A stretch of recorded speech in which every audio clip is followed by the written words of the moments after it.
Hello everyone, and welcome back to the Greenly Review. So if you haven't seen by the title, today I'll be reviewing the Demon Slayer Mugen Train movie. I recently just saw it, and there is a lot to discuss.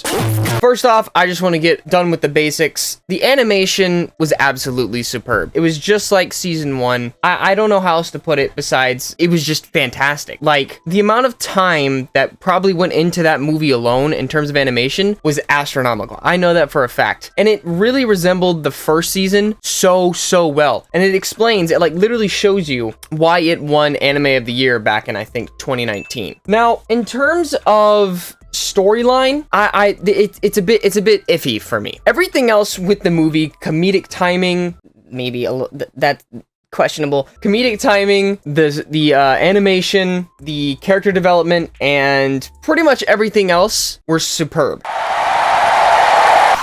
Except for the storyline.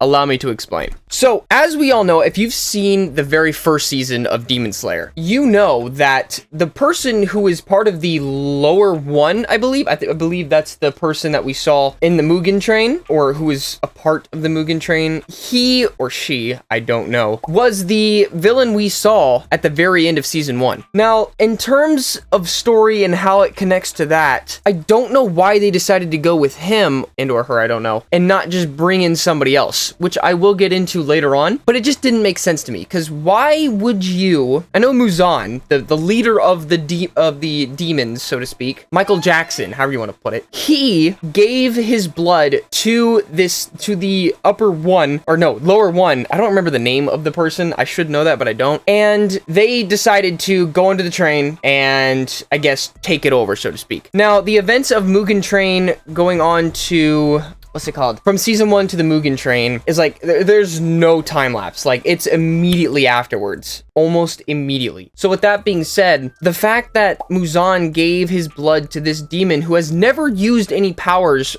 being a part of the 12 Kizuki is very weird to me, because I believe during the movie, they only used one demon art, like, spell or whatever you want to call it, and that was it. They never did anything else. And I was like, they just didn't make sense to me, because if you remember, I'll get into that later. I'm not gonna talk about that right now. Come on, man. The 12 Kizuki, if you remember, they have many different demon-based arts, correct? Yeah. But this one, since they were so new to it, I don't think they had full control of their power. And, you know, then again, it could also be said, it goes to show how much Inosuke, Tanjiro, and Zenitsu have to progress, like how long they need to work on themselves in order to compete with the higher 12 Kizuki. In terms of comedy in this movie and like the progress of story, there were some parts that were really good and some that were just like, what is this? What am I watching? What? It was mainly towards the beginning. I think it had a rough start. They had a really rough start, but as they were progressing, it kind of just smoothed itself out. It's like a football game, so to speak. So it was like that, but I'm not joking when I tell you Inosuke literally saved this movie. He did. His comedic timing and how he acted literally saved this movie. My literal favorite character saved this movie. You can't tell me otherwise. And at first, I don't know why I thought this. I thought that the movie would take place other than a train, but I thought to myself as I was about to sit down and watch it, is like, it's called Mugen Train. It's not gonna be filmed anywhere else except on a train. I kind of wish they would have filmed it in a different area, but then that would have taken away from the title itself, but that is what it is. Now, towards the second half of the movie, right? Or actually, no, let's go back to the first half. Rengoku, or why do I say Rengoku? I'm not talking about Bleach. Rengoku? I believe Rengoku. I'm gonna get those two mixed up, I know I will. Rengoku, if you remember at the end of season 1, was with the 12 echelon, the upper echelon or something like that. I don't remember their names. Nice. They're part of the Demon Slayer Corps, and he was there with them. And I don't remember exactly how many days or weeks passed from the time of them leaving the upper echelon to going on the train, but I don't know how he could have gotten there quicker, unless it's like he went to the train and then immediately afterwards they went on, but they had no idea that Rengoku was there, and then they just happened to meet him. Actually, that's not true, because Tanjiro was like, yep, I know who's already on here, so I'm pretty sure the crow had something to do with it, but that's that. I'm confused right now. The introduction of Rengoku was cool. Now, I wish I wasn't spoiled on it, because I was spoiled about Rengoku a while back, so I kind of knew it was gonna happen. But if, let's just say, for instance, I didn't know. His entrance was cool whenever he was taking out these weak demons. There's just like one slash, that's it, done. You're like, oh my god, this dude's a powerhouse. Oh my lord. And he was. I'm not gonna lie, he was a powerhouse throughout all of this movie. And it showed. It showed. He was not someone to be taken lightly, like at all. And you know, the little side dialogues between Zenitsu, Tanjiro, and Inosuke were all hilarious, with Inosuke just banging on the windows like, oh, that's so cool, what's out here? And then Zenitsu's like, stop it, go back, what are you doing? And then Tanjiro's just sitting there like, so Rengoku, can you mentor me? And he's like, yes. That's basically the first half of the movie. And then towards the second half, we start to get into the storyline, or the story based of what happened in season 1 towards the end. Or not really what happened, more or less who the main villain was. And this is where things low-key kind of started going downhill, but also at the same time made up for it in terms of, I guess, progression of said story. I don't know if that makes sense, but just hear me out. So towards the second half, when the conductor comes in and starts punching tickets, right? You think to yourself, oh, it's fine. Nothing's too bad about that. And then it gets to the point where they're put to sleep, and it's told by the guy himself, the demon dude. I don't remember his name. He's like, oh yeah, my blood was the ink for that. And yeah, punch a hole. But then, you know, you got Tanjiro, who can smell this kind of stuff, and you would think he would notice, but he doesn't. Halfway through the movie, he takes it and he's like, yep, the smell of this and this smells the same with the rope and that. It's like, oh, the blood smells the same. So you would think, as you have it, you'd be like, something's a bit off about this. But as soon as he punches it, they're put to sleep. Dream. Doesn't really make sense, but that's Demon Slayer. That's probably what the demon art is, or something like that. So there's that, and then, you know, they introduce the main demon of the movie, and they have a power to put people to sleep using their hand and their eye, so to speak. So then we get to see these 4 kids. They try to infiltrate the dreams of Rengoku, Tanjiro, Zenitsu, and Inosuke. They tie ropes around them. I've never fully understood that. Tie ropes around the wrists and like connect the two. So like you've got, for instance, Rengoku and some little child who's been taken over by the main demon, right? Maybe. And I think it had something to do with his blood being on the rope, if I remember correctly, and that's how they're able to connect. And basically what it does is it puts you through the dreams of what you most desire, right? Or the demon, the main demon, is able to control what dreams you have. They look into your deepest desire, and that's the dream they project on you. Okay. Cool.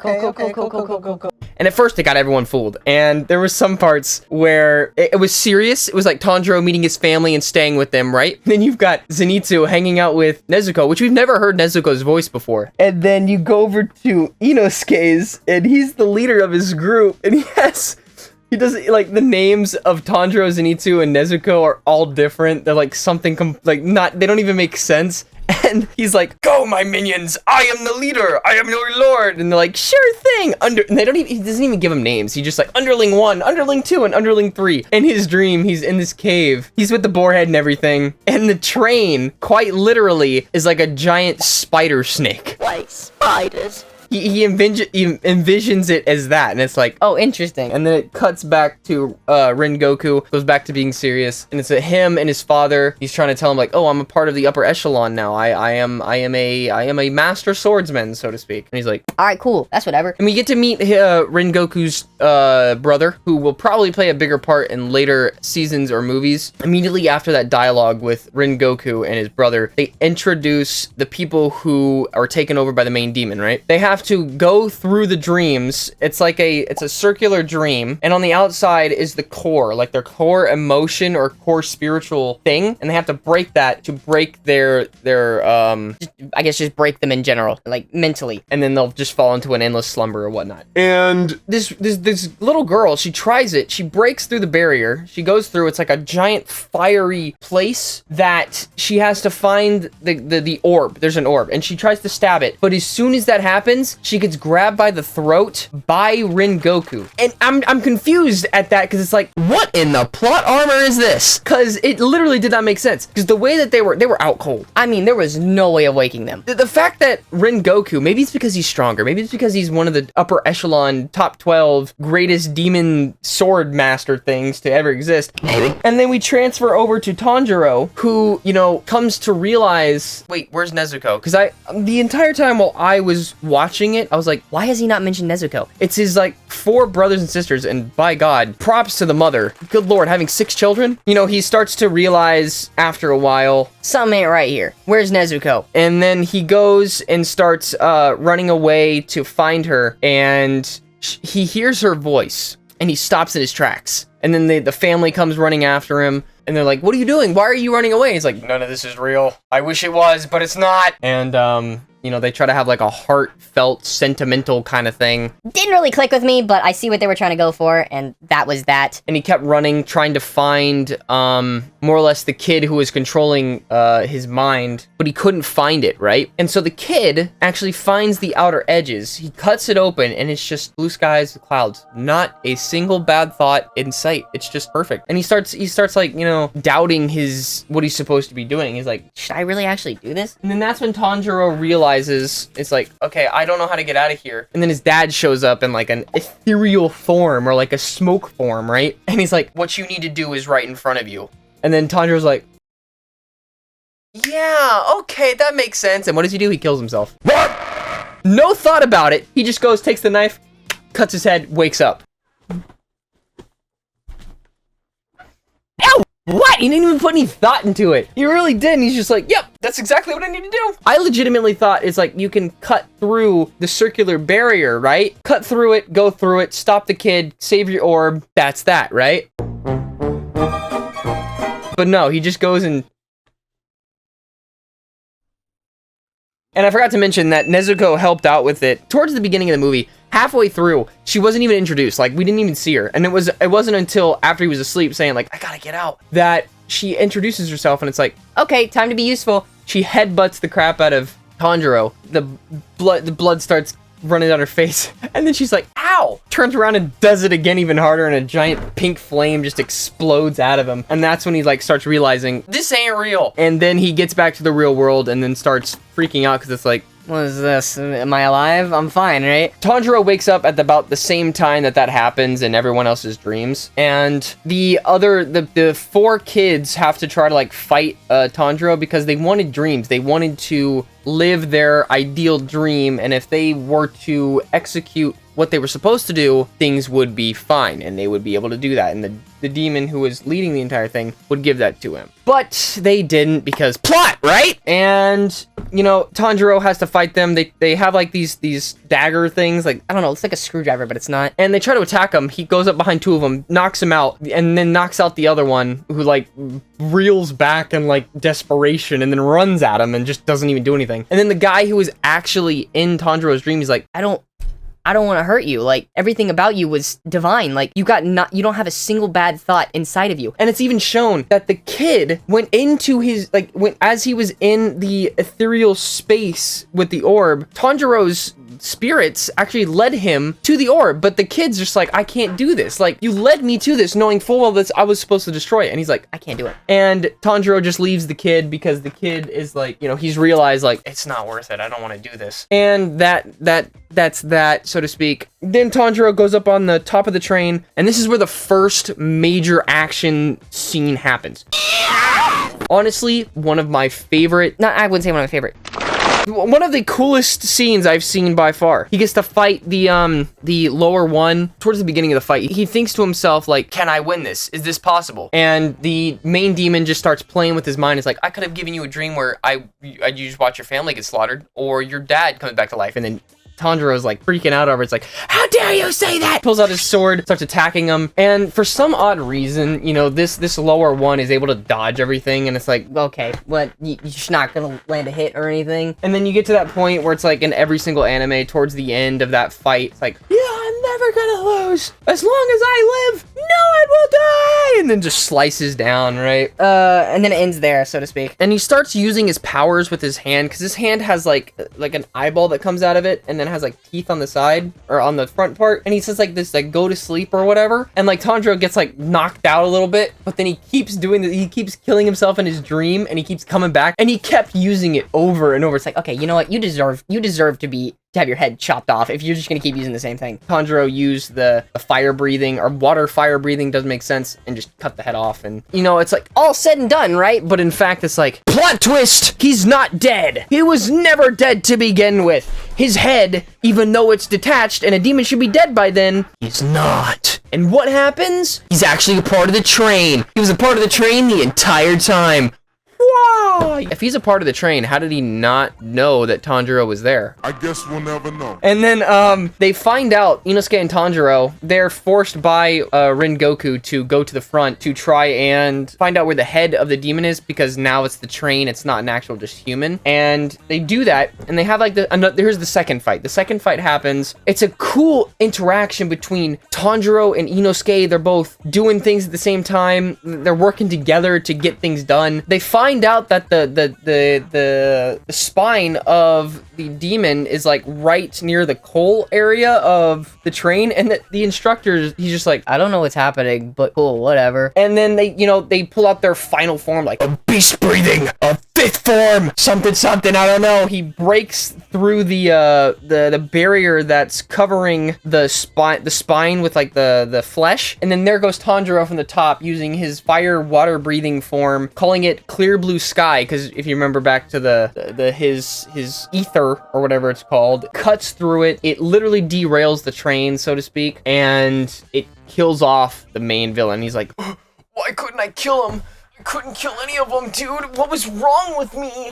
You know, from there, they go and they think everything's fine. And then that's when the upper echelon number 3 shows up. Why? I could not tell you. And then they brought him in for no reason. And then Rengoku finally gets his time to shine. And, you know, it's like they didn't have enough to show that Rengoku could do enough, even though we've seen that what he can do. And you know, they just have him be there. The upper echelon starts fighting with Rengoku. The upper echelon starts striking at Rengoku. He like breaks his ribs. He's bleeding internally now, and he's just standing there, right? And he's like, It's over, isn't it? It's like, that can't be all you've got. and then Rengoku's like, no, and then just like explodes in flames. Now the upper echelon's like, Okay, now you have to be done. You have to be.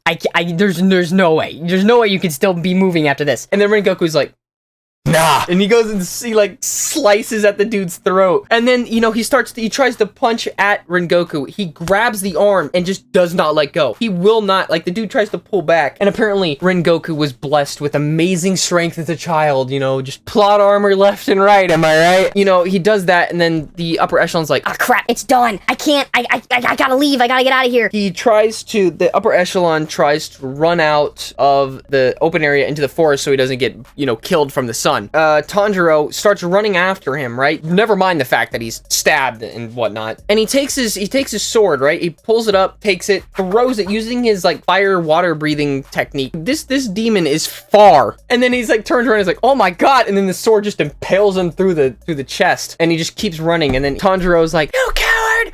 Rengoku was the one who won, not you! And they start crying and everything. And that gets me to thinking though, like, is the demon gonna like have the option to use the sword against Tanjiro in the future in different seasons or like a movie? Maybe. Then we go back to Rengoku. He's on the floor and he's dying, and you know he has like this heartfelt talk with Tanjiro. And you have Inosuke in the back trying not to break down in tears. And Rengoku says, Tanjiro, you, Boarhead, Yellow Dude, and Demon Girl have the opportunity to be one of the upper echelons or whatnot. And it's like, Oh, so that's a possibility for a future timeline. and from there, it just sort of ended. I don't know if there was an ending scene, but I didn't want to stay around long enough to find out. So honestly, Where this leads from here. either we will see the upper echelon again, the upper 3, or we'll introduce another character and bring him in later.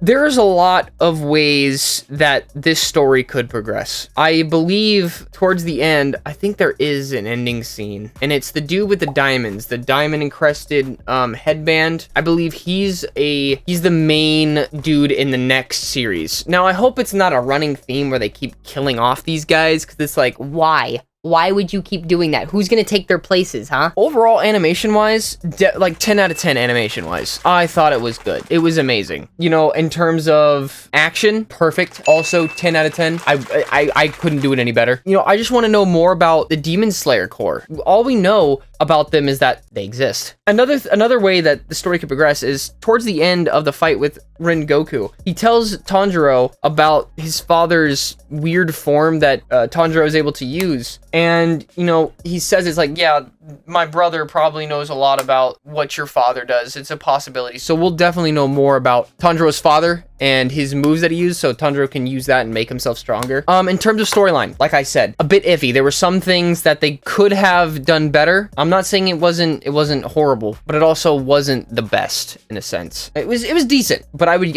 rate that like an 8.5 out of 10. But other than that, yeah, no, an overall rating for this would be 9.5 out of 10. I thoroughly enjoyed that movie. I really did. It kept me interested. And in terms of other animes that I've watched, like Dragon Ball Super and all that, it's not up to par to that. In terms of animation, it's up to par. But in terms of storyline, no, Dragon Ball Super's got that over Demon Slayer, like 100%. But yeah, no, this movie was really good. It was absolutely a spectacle to watch. So if you haven't seen it, I highly recommend you go watch it. It'll be out for at least another week or so. So yeah, this was my movie review on Demon Slayer Mugen Train. I hope you all enjoyed, and thank you all for your continued support. I will be doing more of these later on in the future. If y'all like it, just let me know in the comments, and I will see you all later. Plot twist! Peace!